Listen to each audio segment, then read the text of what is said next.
ಕಳೆದ ವರ್ಷ 2025-26ನೇ ಸಾಲಿನಲ್ಲಿ ಕಬ್ಬು ಬೆಳೆಗಾರರ ಹೋರಾಟದ ಫಲವಾಗಿ ರಾಜ್ಯ ಸರ್ಕಾರ ಪ್ರತಿ ಟನ್ಗೆ ಹೆಚ್ಚುವರಿಯಾಗಿ ₹100 ನಿಗದಿ ಮಾಡಿತ್ತು. ಸಕ್ಕರೆ ಕಾರ್ಖಾನೆಯವರು ರು. 50 ಮತ್ತು ರಾಜ್ಯ ಸರ್ಕಾರ ₹50 ಭರಿಸುವುದಾಗಿ ವಿಧಾನಸೌಧದಲ್ಲಿ ನಡೆದ ಕಬ್ಬು ಬೆಳೆಗಾರರ ರೈತ ಮುಖಂಡರ ಸಭೆಯಲ್ಲಿ ತೀರ್ಮಾನ ಮಾಡಲಾಗಿತ್ತು.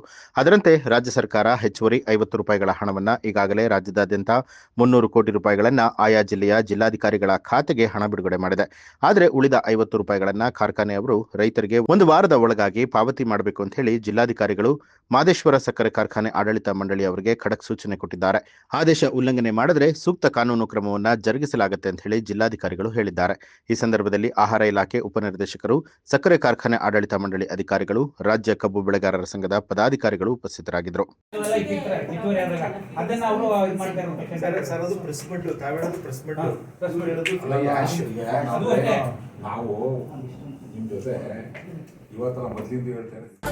ನ್ಯೂಸ್ ಅಲರ್ಟ್ ನಿಮ್ಮಿಂದ ನಿಮಗಾಗಿ.